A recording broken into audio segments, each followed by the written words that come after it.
Iran is not just a country. It is one of the oldest living civilizations on Earth. Long before modern borders, long before oil, revolutions, and headlines, this land was home to ancient cities, powerful kings, sacred fires, poets, warriors, merchants, scholars, and empires that shaped the world. To understand Iran, you have to look beyond politics.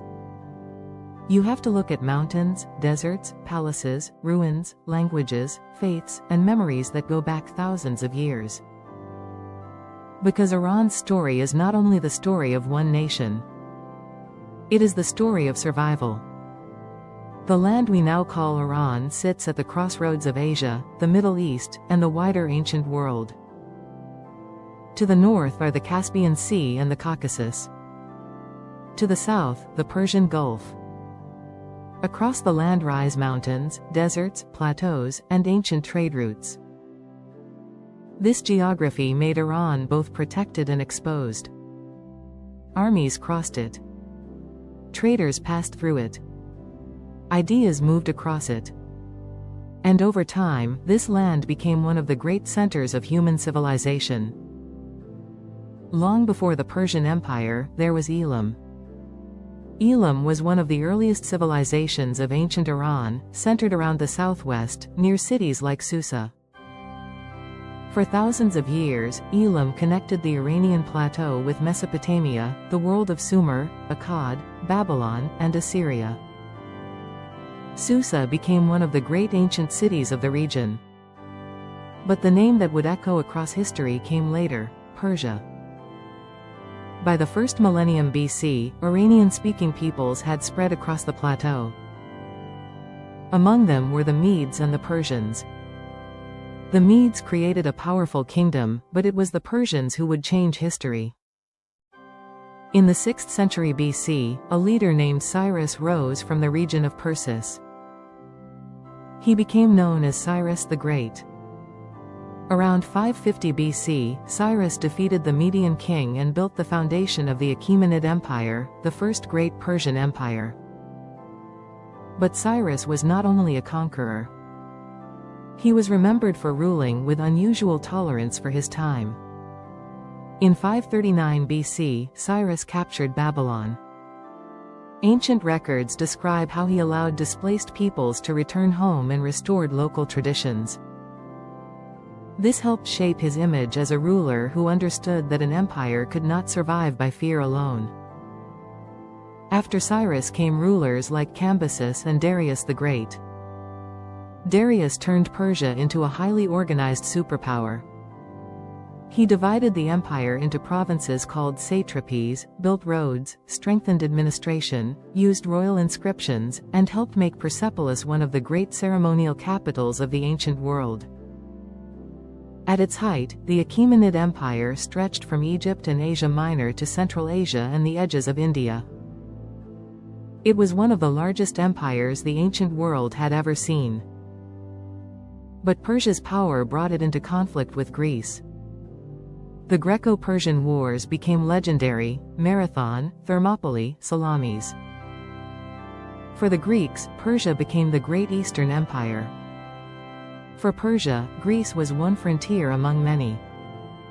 But this conflict shaped how the West remembered Iran for centuries.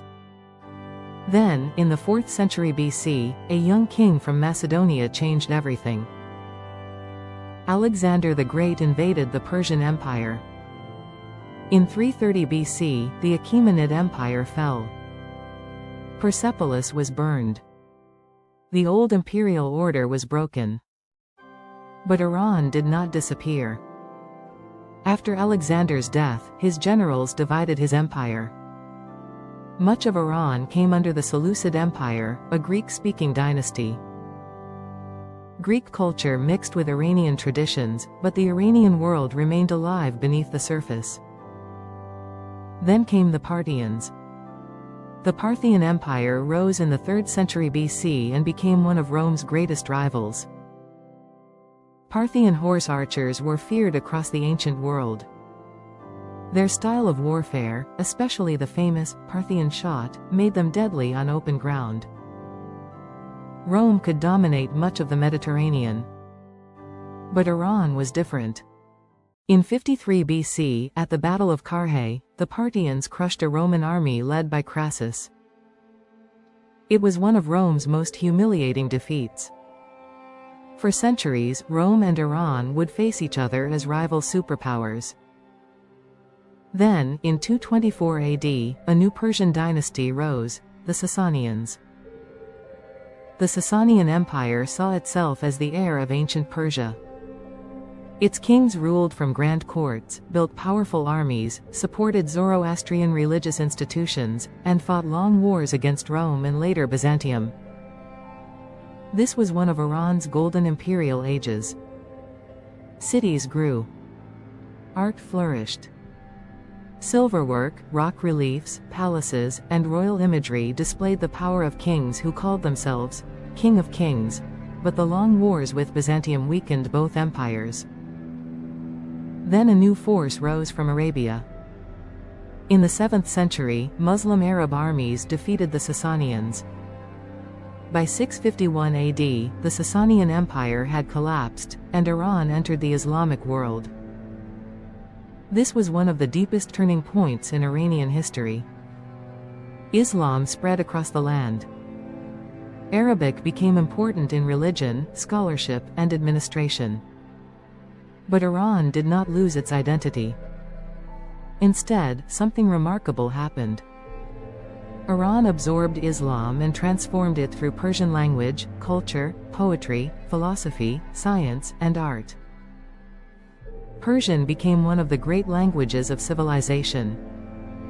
Poets like Ferdowsi, Hafez, Saadi, and later Rumi gave the Persian-speaking world a voice that still moves people today. Ferdowsi's Shahnameh, the Book of Kings, helped preserve Iran's pre-Islamic memory through epic poetry. It carried ancient heroes, kings, battles, and myths into the Islamic age. Iran had changed. But Iran had not forgotten itself. In the medieval period, Iranian lands were ruled by many dynasties: the Tahirids, Safavids, Samanids, Buyids, Seljuks, Khwarezmians, and others. Some were Persian, some Turkic, some mixed in culture and power. But many adopted Persian language and court culture. This created the wider Persianate world. From Central Asia to India, Persian became a language of poetry, kingship, administration, and high culture. Then came devastation. In the 13th century, the Mongols swept across Iran. Cities were destroyed. Populations suffered. The old order collapsed under one of the most violent invasions in world history. And yet, again, Iran survived. The Mongol rulers eventually adopted many Persian administrative and cultural traditions.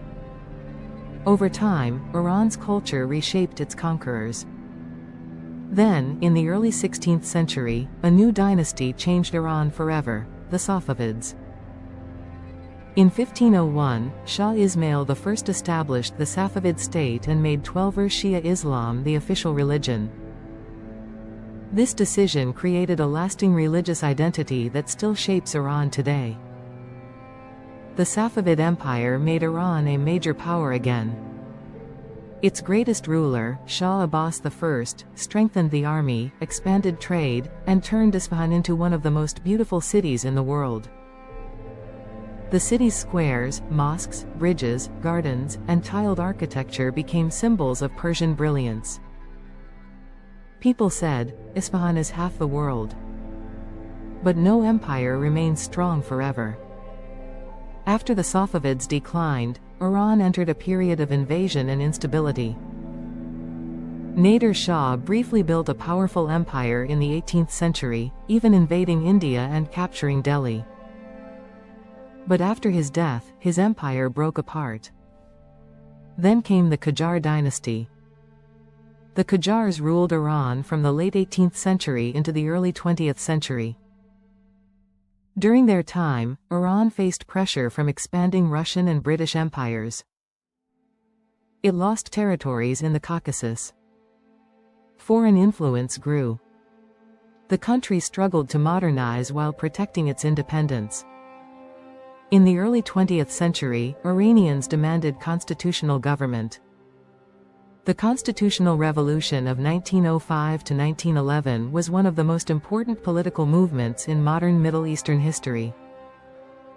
It showed that many Iranians wanted law, representation, and limits on royal power. Then came the Pahlavi Era.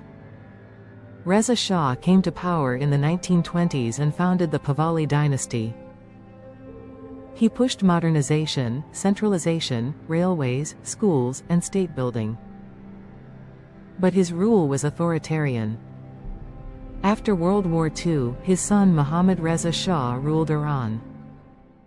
Iran became more connected to the West. Oil became central to politics. In 1951, Prime Minister Mohammad Mossadegh nationalized Iran's oil industry. But in 1953, a coup backed by the CIA and British intelligence removed him and strengthened the Shah's rule. That event left a deep wound in Iranian political memory. In the decades that followed, the Shah pushed rapid modernization through the White Revolution. Land reform, education, women's suffrage, and industrial growth changed the country. But political repression, inequality, corruption, and anger at foreign influence also grew. By the late 1970s, Iran was ready to explode.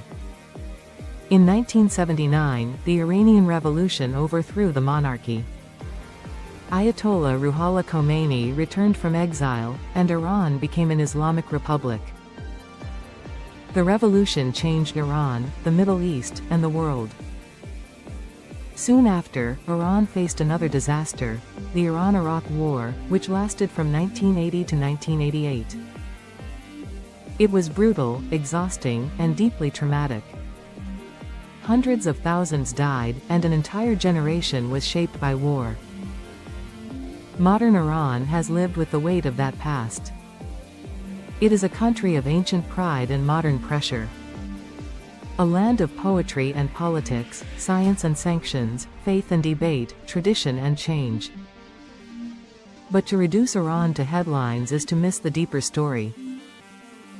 Iran is Persepolis and Isfahan. It is Cyrus and Darius. It is Zoroastrian fire temples and Islamic mosques. It is the Shahnameh, the Silk Road, Persian gardens, blue tiles, mountain villages, crowded bazaars, and poetry whispered across centuries. Iran has been conquered, divided, invaded, and transformed. But it has never truly disappeared. Each time history tried to erase it, Iran returned with a new language of survival. That is the real story of Iran. Not just empire. Not just revolution. Not just conflict. But continuity. A civilization that learned how to bend without breaking. A culture that turned defeat into memory, memory into poetry, and poetry into identity. The history of Iran is not a straight line. It is a flame passed from hand to hand across thousands of years. Sometimes bright. Sometimes hidden. But never fully extinguished. If this journey helped you see Iran in a deeper way, like the video, and subscribe for more powerful history stories from VeyrScope.